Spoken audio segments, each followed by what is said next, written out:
Oi pessoal, tudo bem com vocês? Espero que sim, espero que estejam todos bem. Sejam bem-vindos a mais uma videoaula para as turmas de primeiro ano.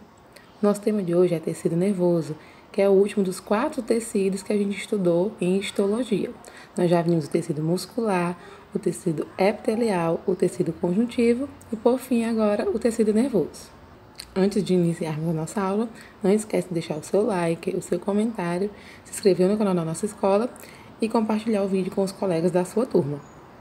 O tecido nervoso, que é um conjunto de células, né? Os tecidos são conjuntos de célula. Então, o tecido nervoso, ele dá origem, ele forma o sistema nervoso. O sistema nervoso é dividido em sistema nervoso central e sistema nervoso periférico.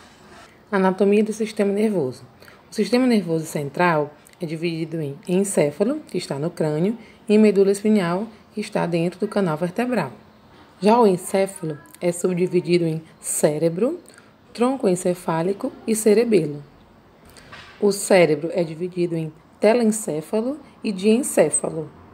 E o tronco encefálico é dividido em mesencéfalo, ponte e bulbo. Já o sistema nervoso periférico é dividido em nervos e gânglios. Os nervos podem ser cranianos ou espinhais. Os nervos cranianos são divididos em sensitivos, motores e viscerais. Características gerais do tecido nervoso. O folheto embrionário que dá origem a esse tecido é a ectoderma.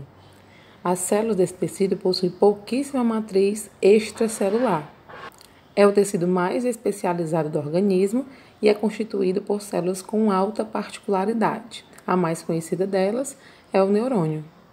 É um tecido bastante vascularizado, então tem bastante veias, né, e sangue passando por esse tecido.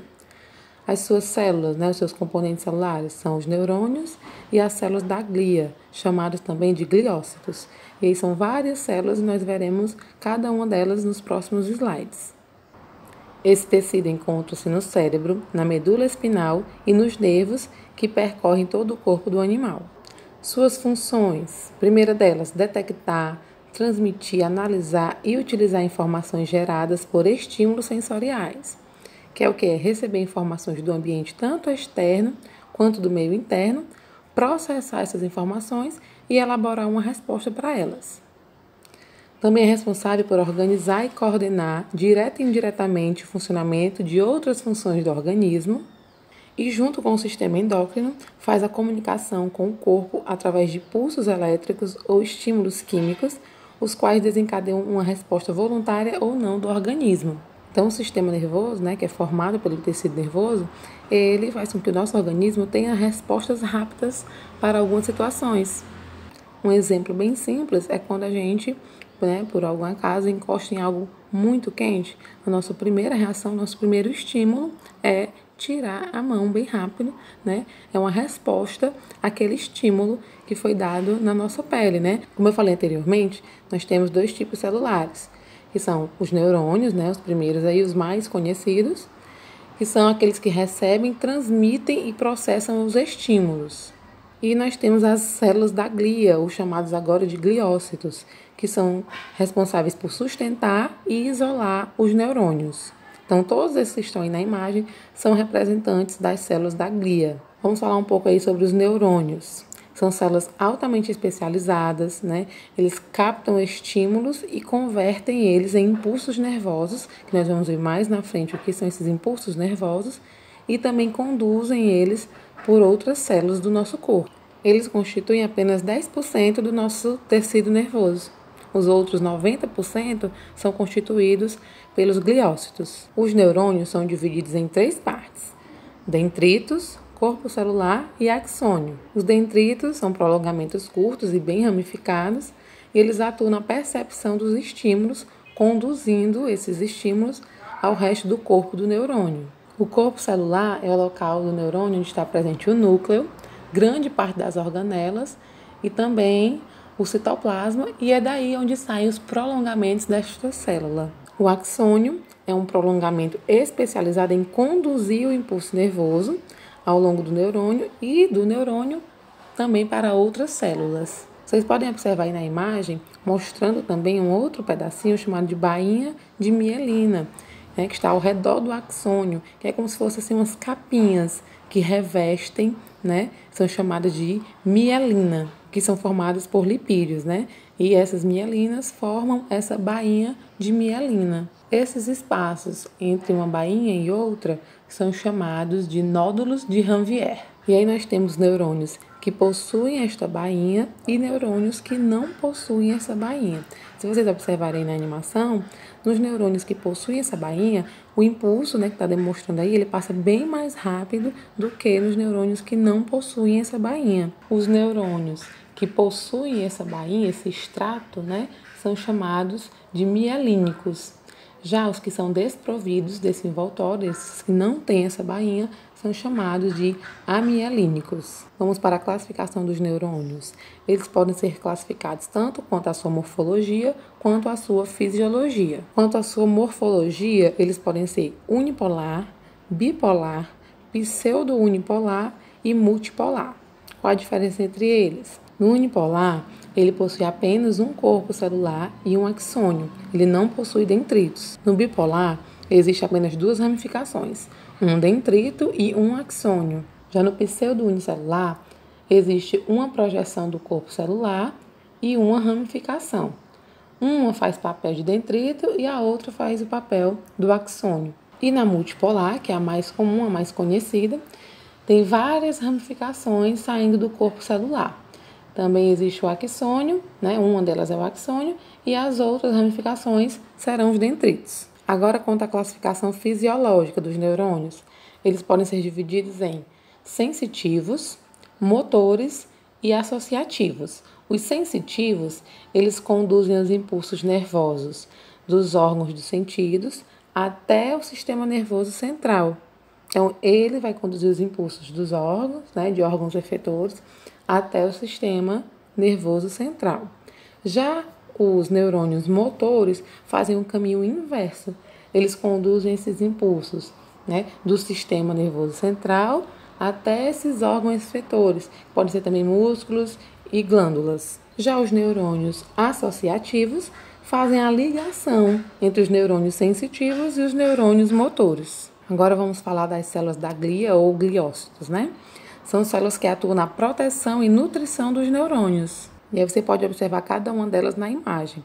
Primeiro, os astrócitos auxiliam na nutrição, sustentação física e na recuperação das lesões dos neurônios. Os oligodendrócitos é uma das células que forma a bainha de mielina, que a gente falou anteriormente, né? Que fica nos axônios dos neurônios do sistema nervoso central.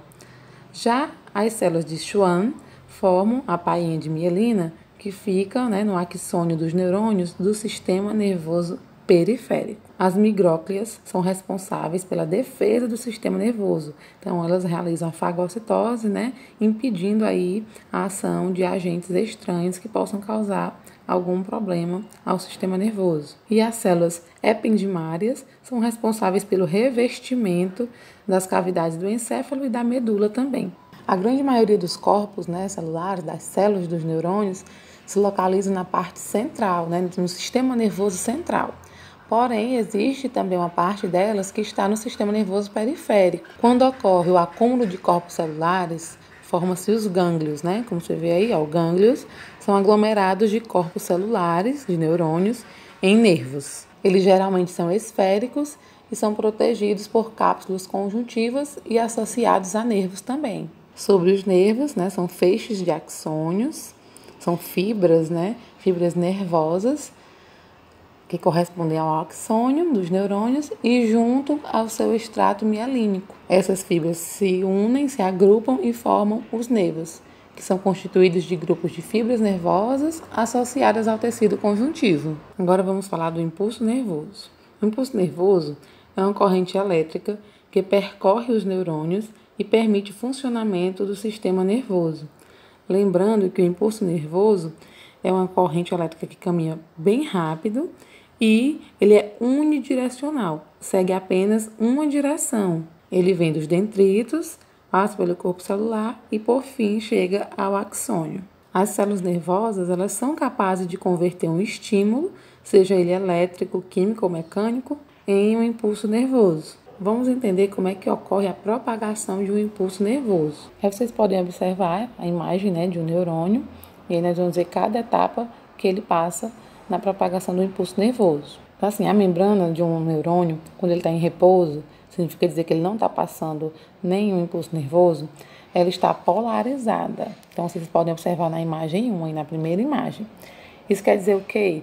Que o ambiente interno dela, né, a parte de dentro da célula, ela está menos positiva. Então, a gente pode dizer que ela está negativa.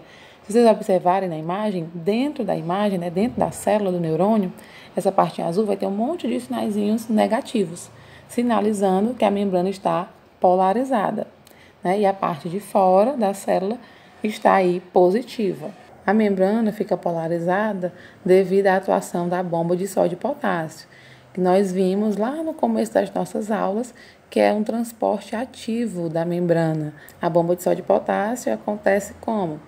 A célula joga para fora, né, através de uma proteína, 3 moléculas de sódio e, através dessa mesma molécula, ela joga para dentro da célula 2 moléculas de potássio, deixando assim o ambiente interno menos positivo, então negativo, e o ambiente externo mais positivo. E aí a gente fala que nesse momento o neurônio ele está em potencial de repouso. Quando a gente recebe um estímulo, por exemplo, como eu falei anteriormente, né, a gente encosta o dedo numa superfície quente, por exemplo, inicia-se o processo de despolarização. Como é que acontece esse processo? Aí já diz aí na imagem, é devido à entrada de sódio, né? A bomba de sódio e potássio ela fica inativa, então ela para de acontecer e começa apenas a entrar sódio dentro da célula por meio de um canal proteico, né? Então esse sódio começa a entrar dentro da célula. Repara que o sódio ele é positivo, né? Ele é Na+. Então, a entrada desse sódio dentro da célula vai fazer com que o interior da célula, que antes estava negativo, vocês podem observar aí na parte mais em amarelo, ele começa a ficar positivo. E a parte exterior, que é a parte de fora da célula, começa a ficar negativa. Então, nesse momento, né, a membrana está despolarizada. E é aí onde acontece o potencial de ação. E, por fim, a membrana vai ser repolarizada. Como? Devido à saída do potássio, né? Então, o potássio que estava dentro da célula, ele vai começar a sair. Nesse momento, a bomba de sódio e potássio também está inativa, né? Ocorre somente a saída do potássio. E aí, vocês podem observar na imagem que a parte interior da célula começa a ficar negativa novamente e a parte exterior da célula começa a ficar positiva. Então, aconteceu aí a repolarização dessa célula. Esse foi o nosso vídeo de hoje. Espero que vocês tenham gostado, tenham entendido. Caso permaneça alguma dúvida, podem me procurar nos comentários ou pelo WhatsApp. Fiquem com Deus e até o nosso próximo vídeo.